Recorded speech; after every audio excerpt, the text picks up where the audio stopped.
एक रोटी का कर्ज जिसने पूरे गांव की तकदीर बदल दी।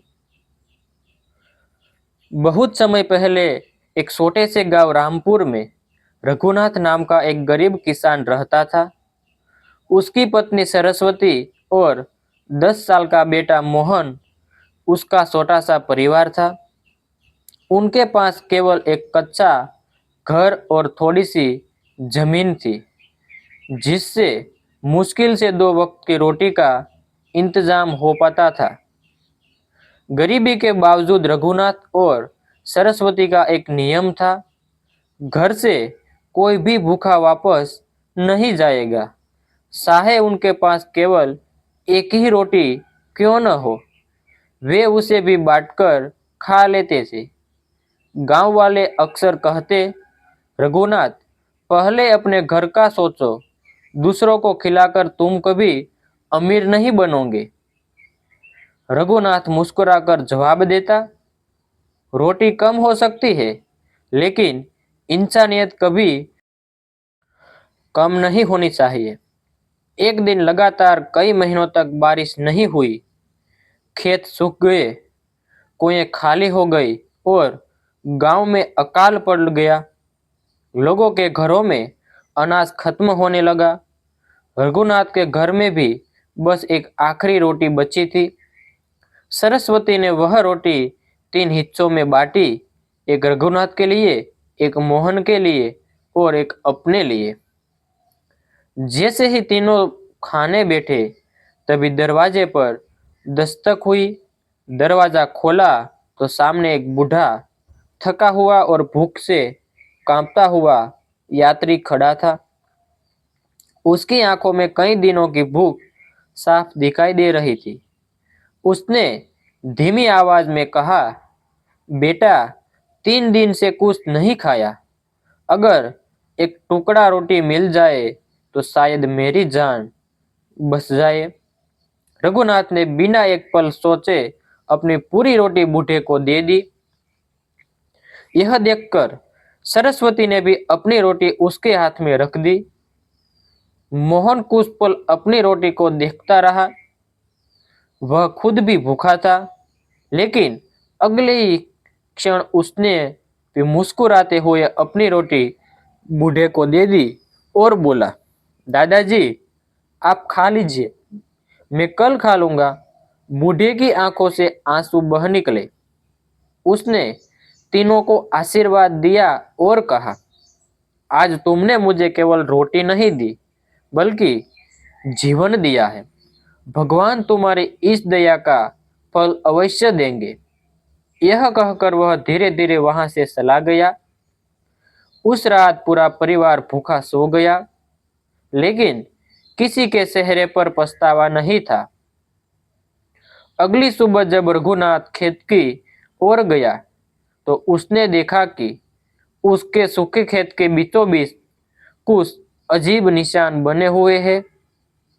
पास जाकर देखा तो मिट्टी थोड़ी सी धंसी हुई थी, जैसे नीचे कुछ छिपा हो। उसने फावड़ा उठाया और खोदना शुरू किया। कुछ ही देर बाद फावड़ा किसी कठोर चीज से टकराया। रघुनाथ ने मिट्टी हटाई तो उसके सामने एक पुराना लोहे का संदूक दिखाई दिया। उसका दिल तेजी से धड़कने लगा। रघुनाथ ने कांपते हाथों से संदूक को बाहर निकाला। सरस्वती और मोहन भी दौड़कर खेत में आ गए। तीनों ने मिलकर जैसे ही संदूक खोला, उनकी आंखें आश्चर्य से फैल गई। अंदर सोने के सिक्के नहीं, बल्कि तांबे की कई पुरानी तख्तियां, कुछ दुर्लभ बीज और एक पत्र रखा था। पत्र पर लिखा था, जो व्यक्ति इस संदूक तक पहुंचे, यदि उसके मन में लालच नहीं बल्कि सेवा का भाव हो, वही इसका सही अधिकारी है। इन बीजों से पूरे गांव की तकदीर बदल सकती है। इन्हें केवल अपने लिए नहीं, पूरे गांव के लिए बोना। रघुनाथ ने पत्र पढ़कर कहा, भगवान ने हमें धन नहीं, जिम्मेदारी दी है। कुछ ही दिनों बाद उसने धन उन बीजों को अपनी जमीन पर बोया। आश्चर्य की बात यह थी कि कम पानी में भी वे फसलें लहलहा उठी।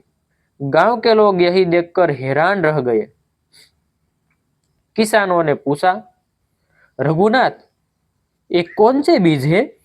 रघुनाथ चाहता तो उन्हें छिपाकर अकेले अमीर बन सकता था, लेकिन उसने मुस्कुराकर कहा, ये भगवान का प्रसाद है, इन पर पूरे गांव का हक है। उसने हर किसान को मुफ्त में बीज बांटने दिए और उन्हें खेती का नया तरीका भी सिखाया। कुछ ही महीनों में पूरे गांव के खेत हरियाली से भर गए। जहां पहले सूखा और भूख थी, वहां अब भरपूर अनाज होने लगा। रामपुर आसपास के गांवों के लिए मिसाल बन गया। एक दिन वही बूढ़ा यात्री फिर गांव में आया। इस बार उसके कपड़े साफ थे और चेहरे पर तेज था। रघुनाथ ने तुरंत पहचान लिया और उनके चरण छू लिए। बूढ़ा मुस्कुराया और बोला, बेटा, उस दिन मैं केवल भूखा यात्री नहीं था, मैं वर्षों से ऐसे इंसान की तलाश कर रहा था जो अपनी आखिरी रोटी भी किसी जरूरतमंद को दे सके। मैंने कई गांव देखे, लेकिन लोग धन के पीछे भागते मिले। तुम्हारे परिवार ने बिना किसी स्वार्थ के अपना भोजन मुझे दे दिया। रघुनाथ ने विनम्रता से कहा, हमने तो केवल अपना कर्तव्य निभाया। बूढ़े ने उत्तर दिया, इसीलिए तुम इस धरोहर के योग्य थे। यह बात धीरे धीरे पूरे गांव में फैल गई। लोगों ने समझ लिया कि सच्ची समृद्धि केवल धन से नहीं, बल्कि दया और बांटने की भावना से आती है। गांव की पंचायत ने निर्णय लिया कि अब कोई भी परिवार भूखा नहीं सोएगा। हर फसल में से थोड़ा थोड़ा अनाज गांव के सामुदायिक भंडार में रखा जाएगा, ताकि किसी कठिन समय में सबकी मदद की जा सके।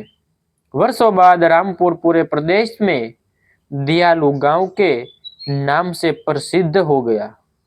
दूर दूर से लोग यह देखने आते कि आखिरी इस गांव की खुशहाली का रहस्य क्या है। जब भी कोई पूछता, रघुनाथ केवल एक बात कहता, हमारी किस्मत किसी संदूक ने नहीं बदली, बल्कि उस एक रोटी ने बदली जो हमने बिना स्वार्थ के एक भूखे इंसान को दे दी थी। उसकी बात सुनकर हर व्यक्ति समझ जाता कि छोटा सा उपहार भी किसी की जिंदगी बदल सकता है, और वही उपहार एक दिन कई गुना होकर वापस लौटता है। शिक्षा, दया और निस्वार्थ सेवा कभी व्यर्थ नहीं जाती। सच्चे मन से किया गया छोटा सा उपकार भी एक दिन पूरे समाज की तकदीर बदल सकता है।